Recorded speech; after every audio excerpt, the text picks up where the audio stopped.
One thing I can tell you, there's major mistakes that are being made today in bodybuilding by not covering those basic exercises, because the day when I go into gymnasium, I don't see anymore the kids learning about the cleaning and pressing, or to do the 2-arm snatch and to do the upright rowing from the floor up, and all of those kind of exercises that are so important to create the traps and to create the lower back. I think that the 3 exercises for chest that I have always done, the first year when I started training and the last year when I was training, is bench press, incline press in different levels. So to start low, medium and high, and then flies. I mean, to me, the flies was an exercise that gave me the full pectoral muscle development, because I went all the way out and almost hitting the ground. And I was a big believer in expanding the chest as much as possible and giving that stretch, because remember, with muscles, the important thing always is to get the stretch and to get the flex. And so to me, that going all the way out with the dumbbells as far as you can to get that stretch, and then to come in and then to have the dumbbells touch and then flex like you're doing the most muscle on top, and then going out again, those are the kind of exercises to me that were like, you could not replace them with any machine. This was it. One of the main things, of course, in order to create size and to create muscle growth, which will sometimes the body will hit a wall. And what that basically means is that the body is saying, look, I know all your tricks. I know you're going to start first with bench press. And then I know you're going to walk over to the chin-up bar and do chin-ups. And then I know you're coming back to the bench press, and then you go to the chin-up bar and come back to bench press. I know that routine. I know exactly everything you do, and I am prepared for that. So you have to go and use the shocking principle.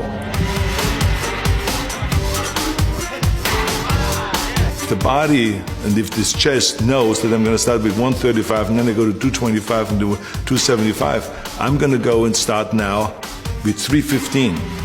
And I'm going to do 20 reps with 315.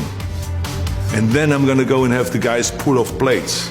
And then I have 225 left. And then I'm going to do another 10 reps. And then I'm going to have them take off another 45-pound plate, and then I have 135 left.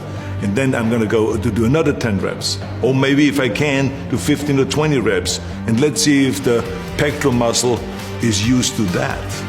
And then all of a sudden you will find that your pectoral muscle is shaking after that, and you don't know what to do because it's cramping and it is being tortured and it is in pain because you have now shocked the muscle. Bend over rowing with a barbell and the T-bar rowing. I mean, any kind of a rowing exercise that gives you the thickness. Those are the exercises I always rely to, again, from the beginning to the end.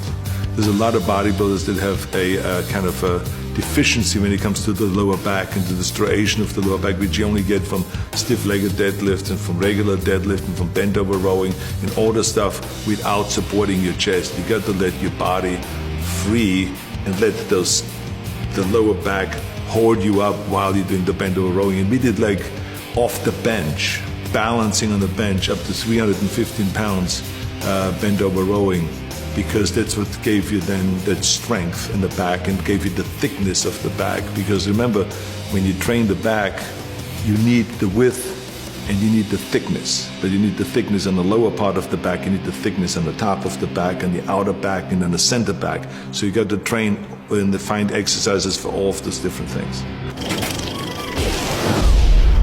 Curls, barbell curls.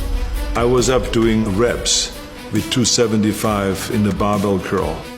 Many times we would start out with a heavy weight, and do just 1 rep.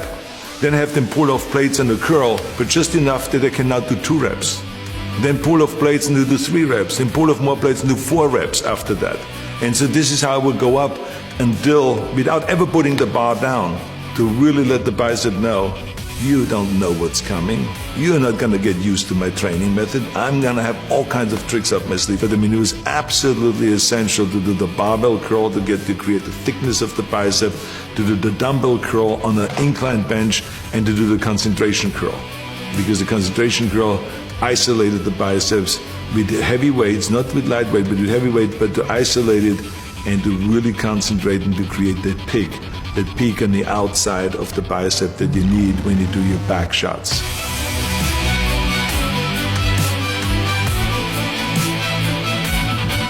The tricep was narrow bench press, a lot of narrow bench press in the early days, then triceps extensions down, and then overhead tricep extension with one arm and with both arms, and then also tricep extension onto a bar where you let the body, the head go onto a bar and press out in order to use your own body weight.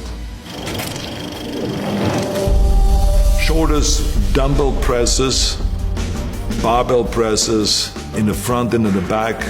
I mean, we always did the rear press behind the neck kind of presses, the military presses, the dumbbell press, which was then is now called the Arnold press, because it was a certain way that was done in order to really create the stretch of the front delta to come down with the elbow here, not just to here, but to come all the way down and then to rotate out and go up and to get that full flex. And then lateral raises, and especially bent over lateral raises on a bench.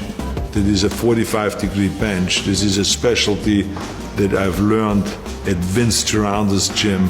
And he had this cutout on the face where you could still breathe, where you don't have to look sideways, but you can breathe. But it is 45 degrees, and to turn your wrist outward like this. And it is a fantastic rear deltoid exercise. We many times went into the gym just as one day a week, where we went to 110-pound dumbbells and we did dumbbell presses. We did 6 reps.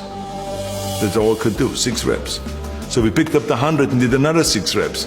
Put them down and took the 90s and did another 6 reps. And then we picked up the 80s and we went all the way down to the 40s.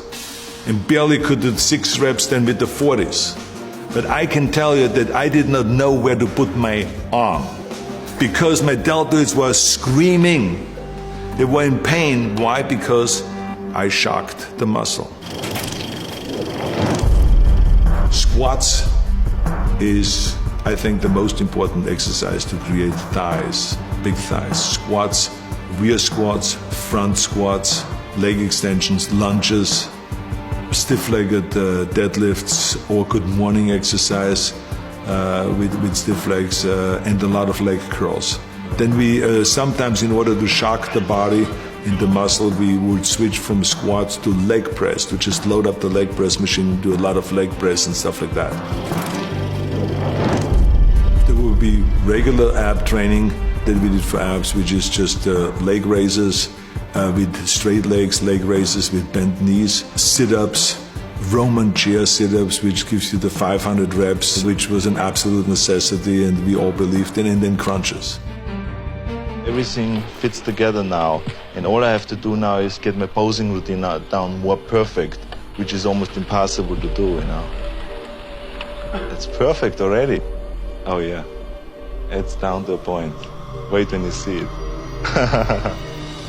I think the important thing is that you always go all out on every set, and that you really, don't save yourself for the next set, because that's another big mistake that a lot of people make. They say, okay, I'm going to do 20 sets, so I better take it easy on the 3rd and 4th set, and then the 5th set, and then the 10th set, because I still have 10 sets to go. But that's the wrong approach. Each set ought to be going all out.